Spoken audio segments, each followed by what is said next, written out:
So my professional background kind of includes the following. So my profession is that of a senior lecturer within business and management.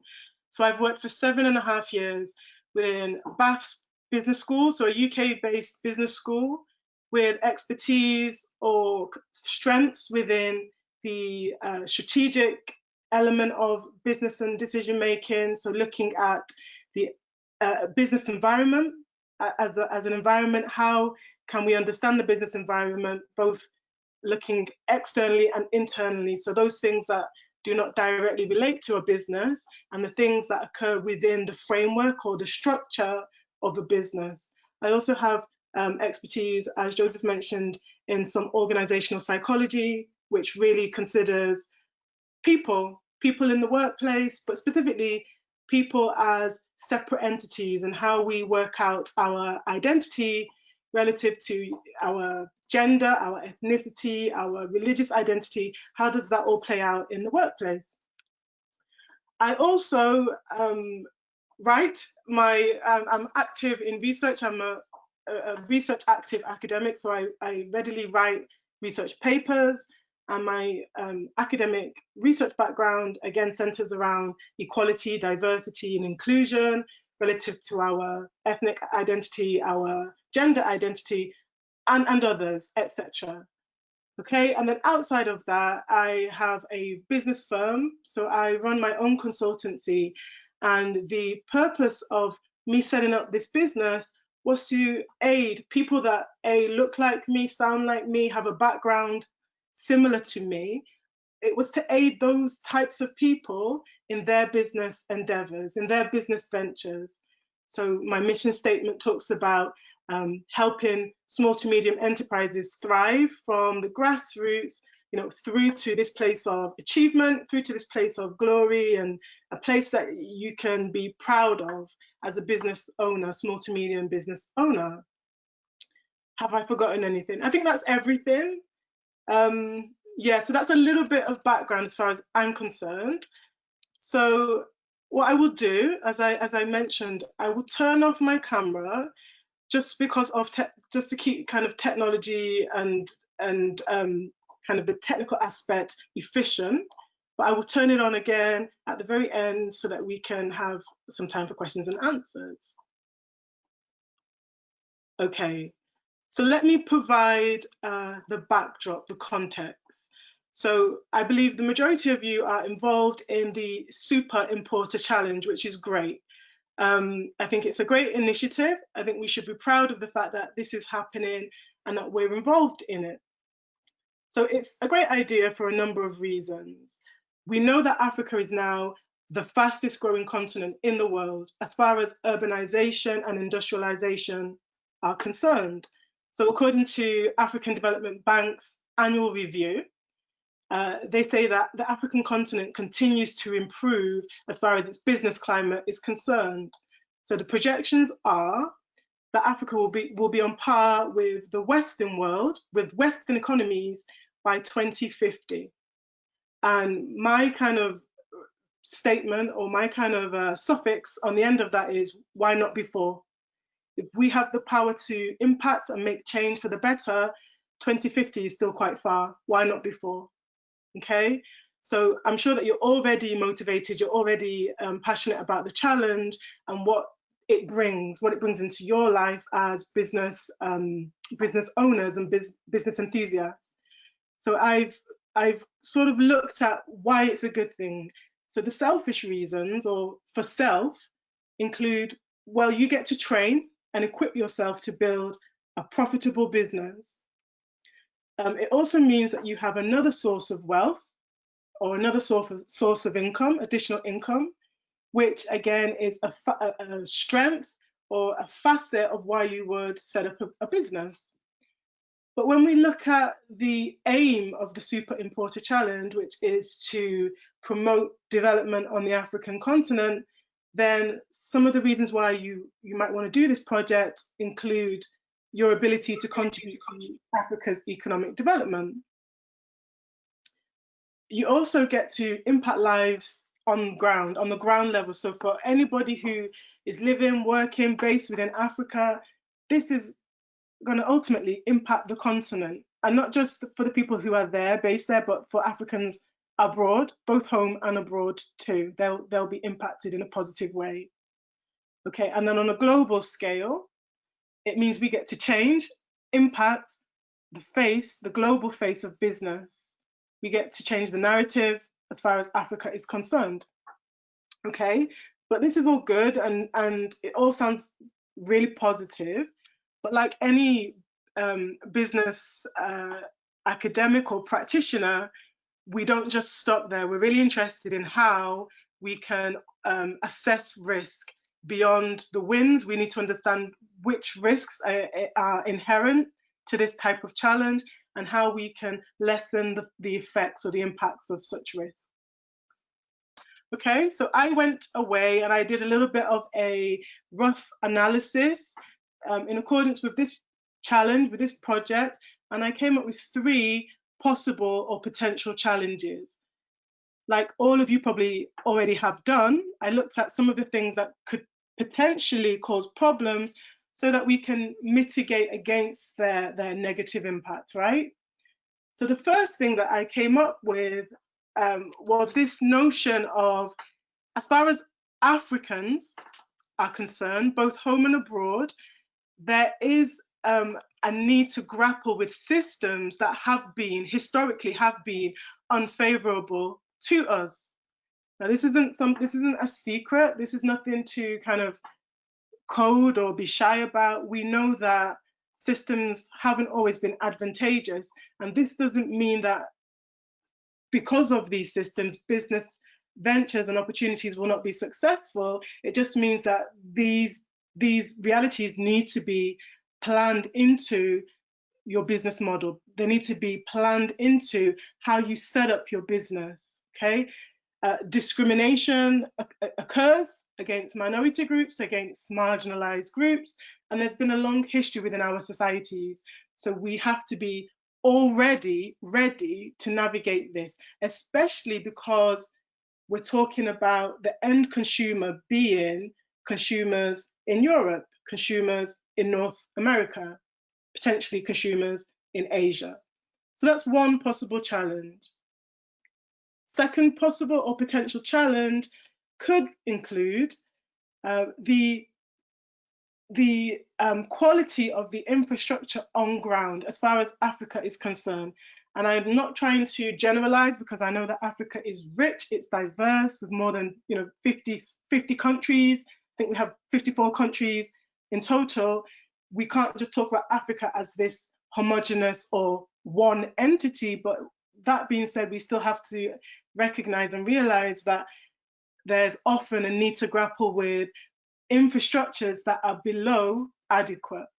So whether that might be lack of good roads, whether that might be the inconsistent supply of electricity, or intermittent, or the lack of internet, so intermittent internet or just the lack of it, specifically in more rural areas, how might these occurrences impact your importing business?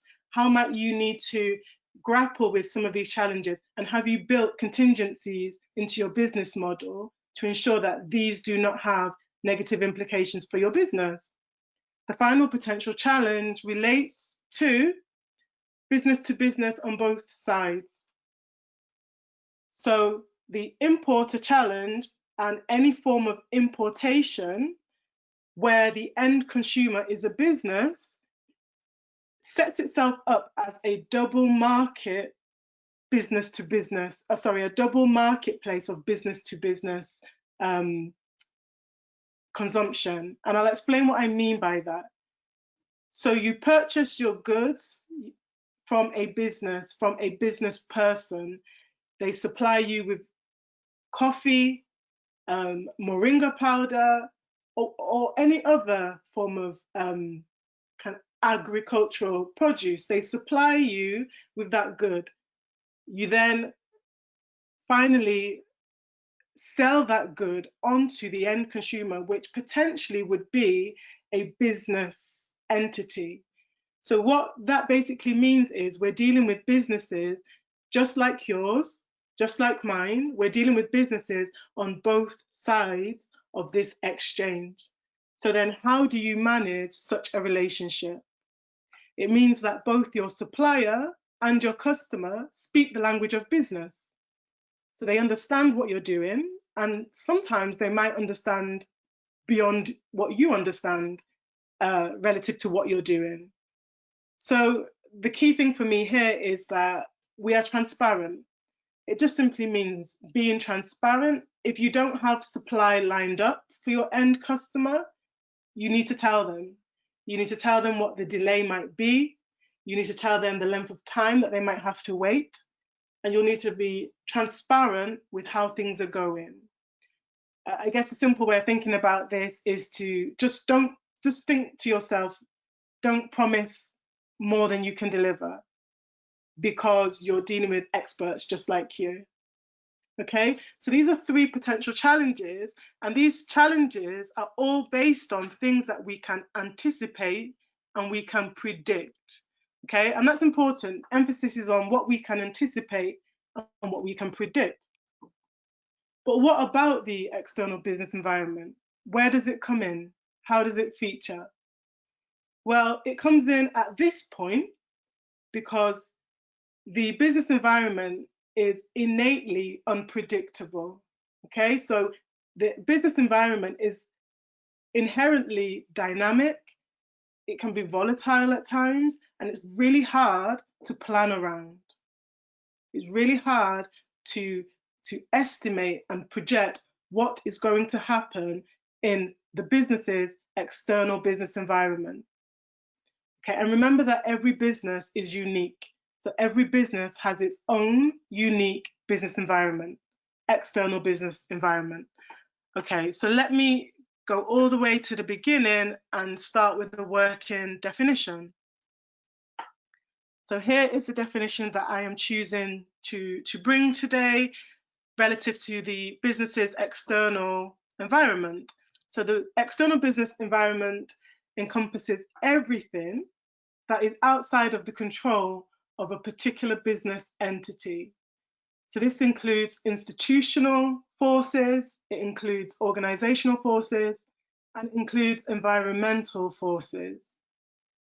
So businesses already have very limited control. When you think of a business and you think of your business maybe more pertinently, you know that you have a limited amount of control over things such as production, things such as who you can hire, who you can employ to come on board and help you, to come on board and work alongside you.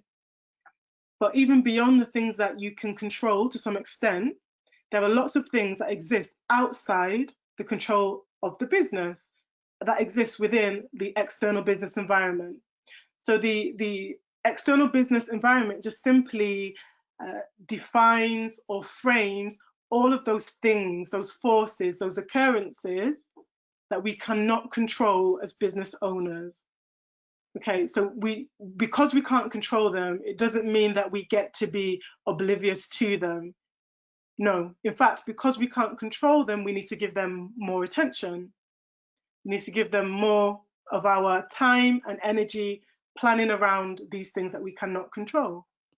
So there are several, beyond 5 dimensions that exist within the external environment of a business. However, today, I will focus on 5 that I have considered as key, probably 5 of the most important, and I will frame each of them as its own respective environment and just discuss what each one includes and what we should consider. Okay, so the 5 dimensions that I will focus on include the political and legal environment, the economic environment, the social environment or sociocultural, depending on where you are, who you're talking to. There's also the technological environment, and then to finish, there's the competitive environment. Okay, so there are 5. Let's take them one by one. So when we consider the economic environment. Here we're referring to the nature and direction of the economy. So within the business's organizational environment, the external environment, we're concerned with how the economy is working, the health of the economy. Now, for an importing business, this automatically means that you will need to consider national economies in 2 or more national contexts. Okay, so for example, you are importing into France out of Senegal. You need to be concerned with the economy of Senegal and France. Or you're importing into the US out of Ghana, so Ghana's exports into the USA, then you need to be concerned with both the Ghanaian economy and the economy of the USA. Okay, so it adds an extra layer of complexity because importing as a business model is an international business model. We understand it as international business. So the consumption economy, as far as I'm concerned, is the most important. So what is the consumption economy? It's the economy where the demand for your good occurs, happens. So it's basically where the product is consumed. So if you import into the USA, that becomes your consumption economy. If you import into the UK then becomes your consumption economy. And it's most important because we want to know how consumers are doing in their particular economy. We want to know how our customers are doing when it comes to their spending habits, when it comes to their rates of unemployment. Okay, when we think about economic metrics such as GDP or GNI, so your gross domestic product or your gross national income, you can look to these economic indicators. You can look to them to get a sense of how the economy is doing, the strength of the economy. However, remember that GDP and GNI are national economic indicators. So if you serve a particular segment within a nation's populace or society, then you need to get economic data that reflects that segment. Because within every nation, there are subcultures. Within every nation, there are different socioeconomic groups. So you can look to GDP and GNI to get a sense of a nation's economy and the health of an economy, but you do need to do more work if you have a very specific segment. When we think about the economic environment, we're also concerned with times of economic downturns or recessions, similar to what we have faced in 2020. So we know that as a result of COVID-19, some industries were harder hit than others. Some industries faced more challenges than others. And I will give you some examples.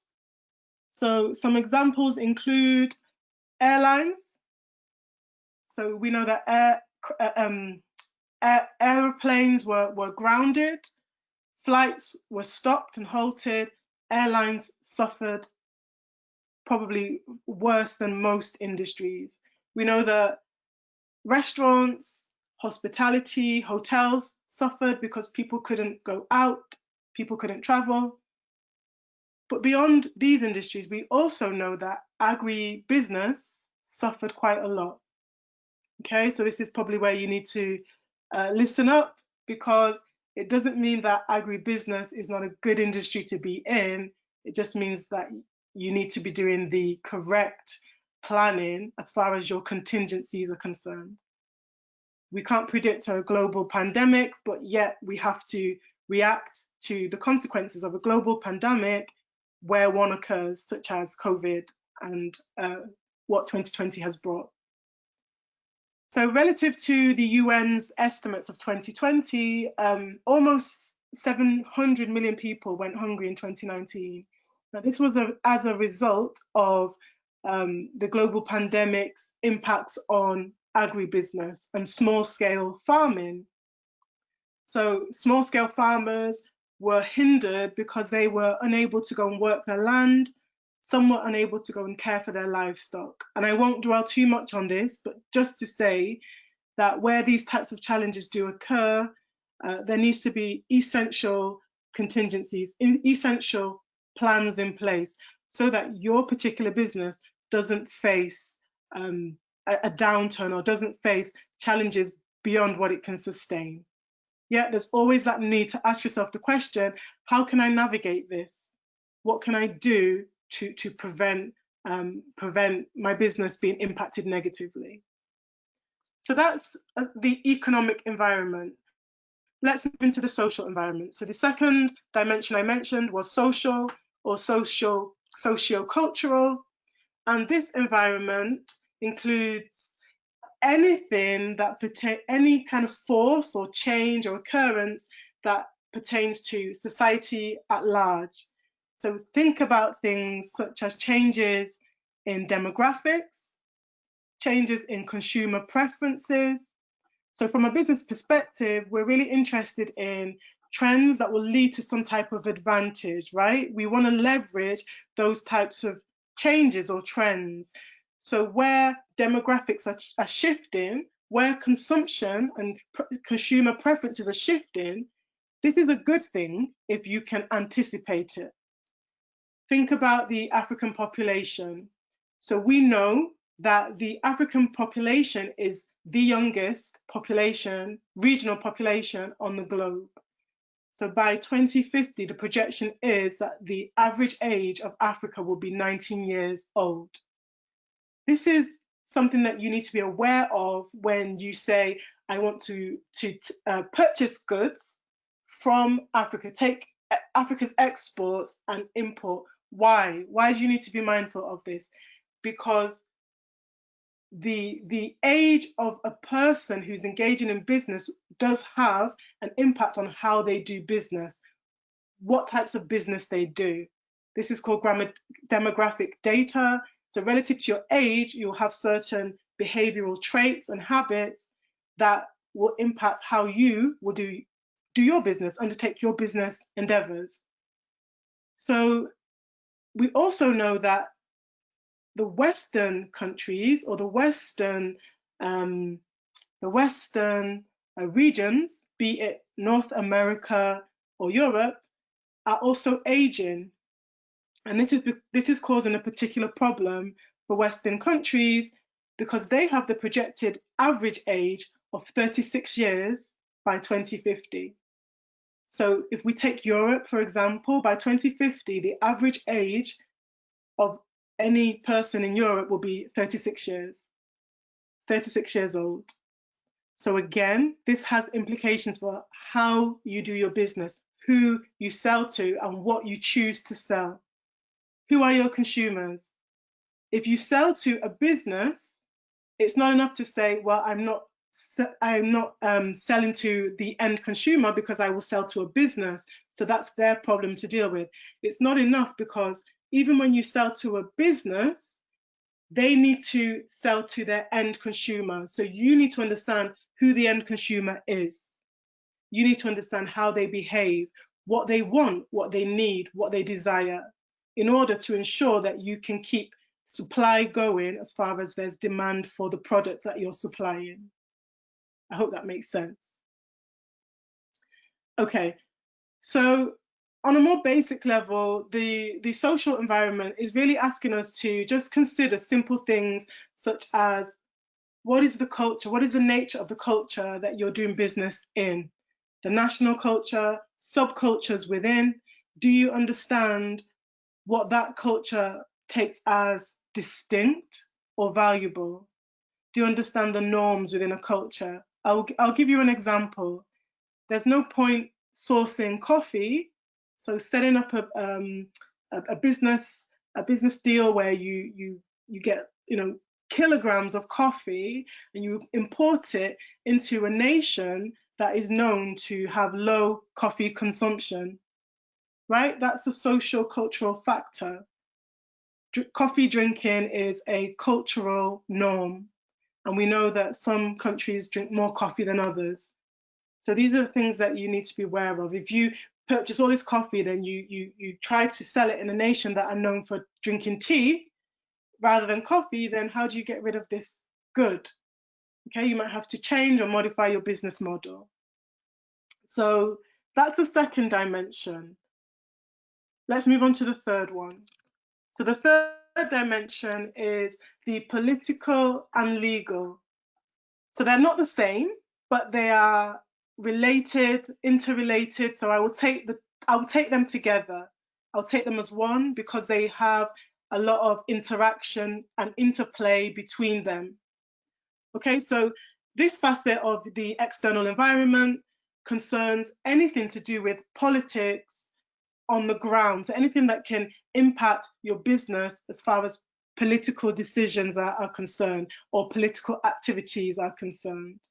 It also concerns any kind of legal activity or process that can have a potential impact on your business, be it on your business's sales, on your business's revenues, on your business income. Once there are laws in place that relate to business, you need to know about them. And it includes any trend, be it regulations, be it legislation, or be it court decisions. Any trend relative to politics or law that can have an impact on business, you need to be aware of these things.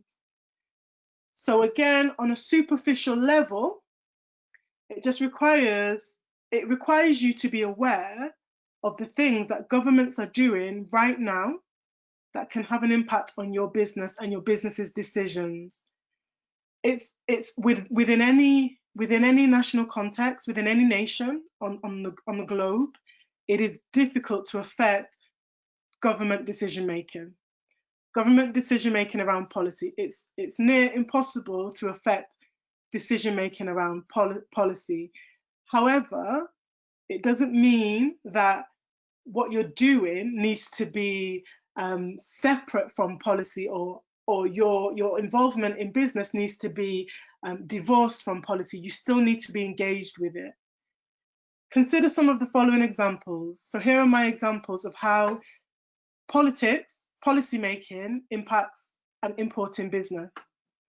So think about environmental protection, particularly if you are importing agricultural goods, right? You will engage with agribusinesses. Think about environmental protection, ways in which agricultural businesses can and cannot practice could mean additional costs, which are then embedded in the price of a good, the price of the product that you wish to buy. Think about taxation and financial regulation. We know that imports are often carrying quite heavy tax duties, okay? And relative to what you're importing will determine the nature of the tax that you may need to pay or may not. Okay, things are taxed differently. Alcohol is taxed very heavily. To import alcohol is very expensive. Other things are taxed less heavily. So these are things that you can search out and seek out so that you can build that again into your business model. Regulation around fair trade. So if you want to engage with anybody who's selling fair trade products, it's probably worth finding out if there's any regulation in the country that you're importing into, if there's any regulation around kind of competition and fair trade and how you should be engaging with these types of products. A second stream of politics includes political risk. So slightly different from policy making and legislation. Political risk is the thing that that kind of, it's like a byproduct of how politics is done in a context, in a nation. So we have to consider the level of political risk that's present when we are doing business. So for instance, uncertainties associated with the exercising of governmental power. And we know that this type of thing, where there's uncertainties around how governments are governing, we know that this can lead to social unrest. We've seen it just this year, from Black Lives Matter protests to just the recent End SARS protests in Nigeria. to you name it, right? Where governments are not doing their job properly, the populace, the society will stand up and make noise about it. And these are things that you need to be mindful of, because they do impact business. They do impact business on the ground level. They can impact business where in so many ways, be it through costs that could be incurred as a result of social unrest, be it the precarious nature of what can happen during social unrest, such as rioting, looting, vandalism. Okay, so these are things that, again, should be considered when we consider the political and legal environment.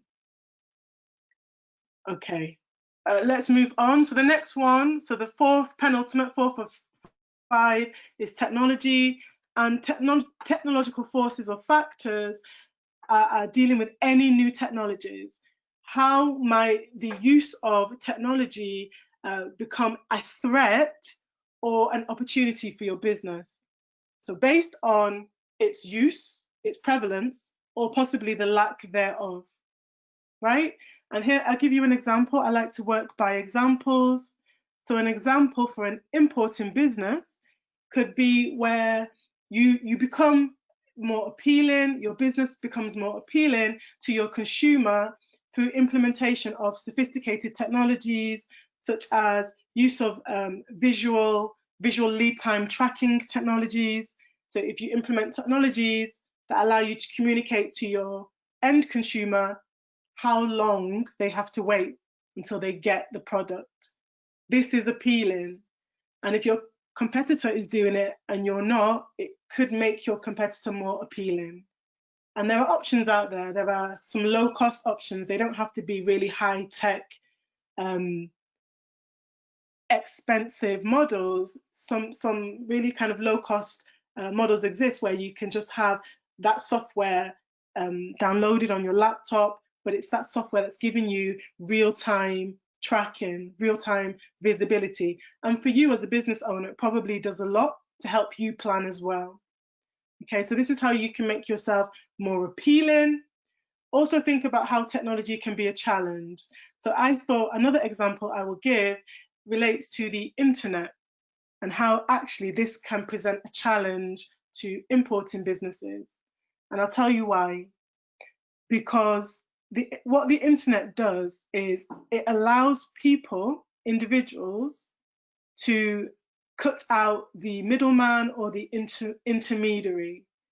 So where you are offering this good, right? You are sourcing a good from one of the countries within Africa, and your hope is that once you purchase from somebody, a client on the African continent, and these goods are shipped or flown and imported, you then get to sell these goods on to your customers in your region or where you choose to import into. However, the internet allows people to cut out the middleman. So it means that it's not always essential to ask somebody else to import the goods for us or to purchase from somebody importing.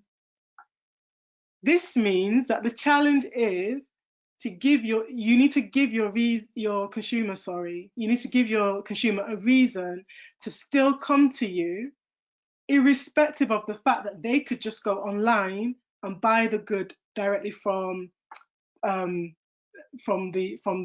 source, be it from the farmer, be it from the coffee bean producer. They could just buy the good from the source.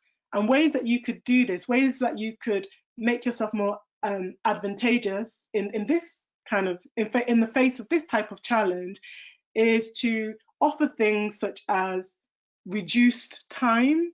So getting your goods to your end consumer in a speedy fashion as quickly as possible. So you reduce time wastage for them. Doing things that are efficient so they don't have to tell you what to do, when to do it, when they need it, because you have this efficient system that allows them to use very little energy in getting the good. Where you're saving people time, where you're saving people energy, they will still patronize you rather than go and do it themselves, because to do it yourself will require time. It will require time to sift through all the goods to know what's best, what you want. And some people, some businesses just don't have that, especially business consumers, they just don't have that time. Okay, so this is a challenge that we could actually turn into an opportunity if we're able to leverage, if you're able to apply these things such as speedy delivery, really good communication around delivery and lead times. You could turn that challenge into an opportunity. The final thing I want to say about technology, and this is kind of a general overarching comment, is that both Japan and Germany benefited from importing technology, right? So when we think of Japan and Germany, we think about them as being advanced as far as technology is concerned. If you want anything electrical or electronics, Japan has the advantage. If you want a sophisticated car, automobile, as far as that technology is concerned, Germany have the advantage. So they were able to develop these capabilities through their importing of technology and technological know-how. So my general comment is, could this be integrated into your importing business model? And what I mean by that is, not only are you importing goods from Africa, but you have a way of integrating technology and technological know-how into what you're doing. So it's as though we are importing technology back into African countries. Okay, let me summarize with the final dimension. Okay, so the final dimension I mentioned was the competitive dimension or competition.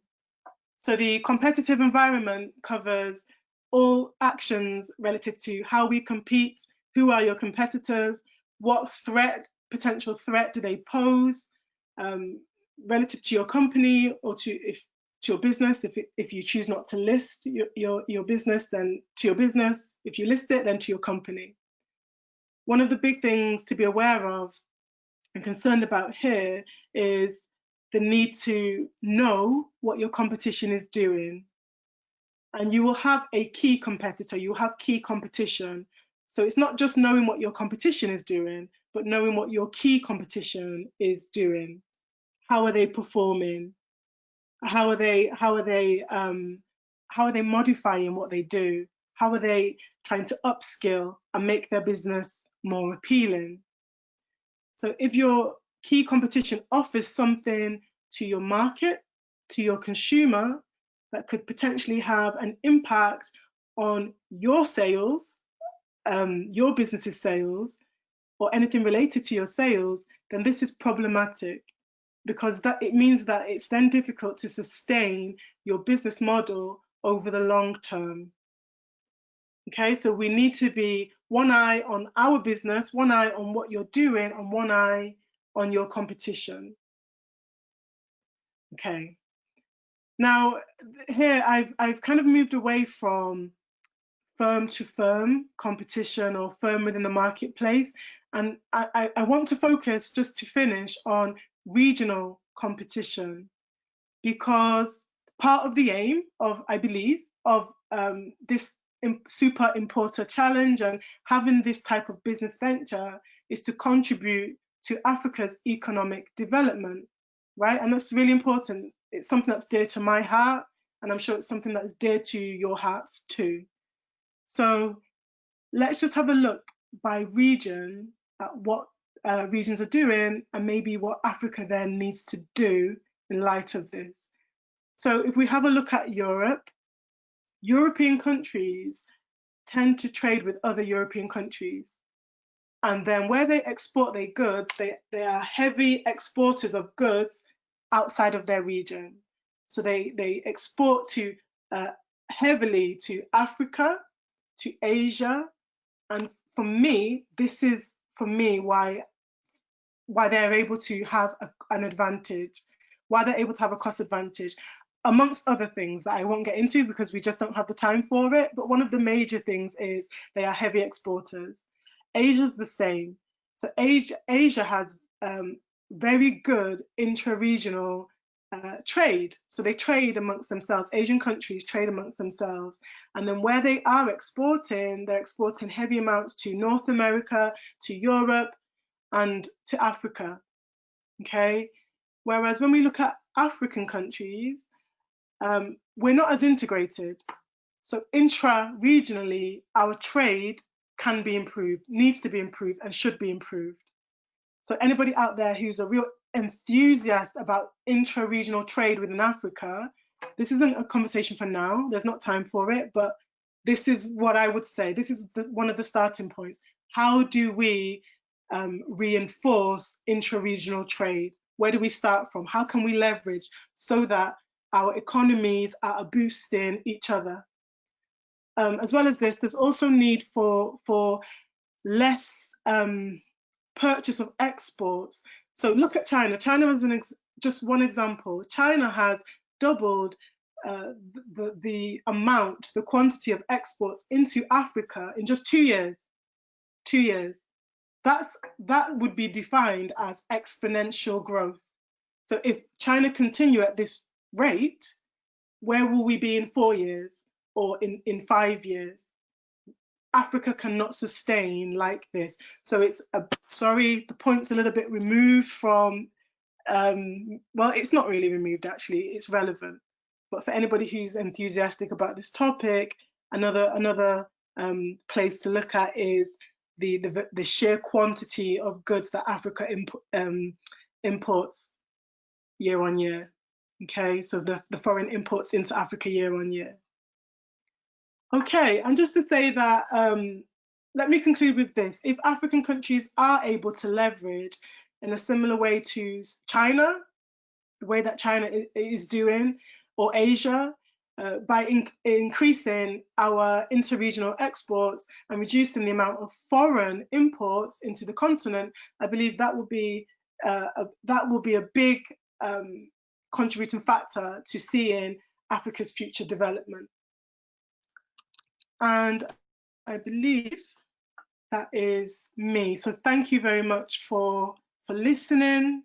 And at this point, I'm more than happy to take questions. Partnership means you're able to still leverage and move forward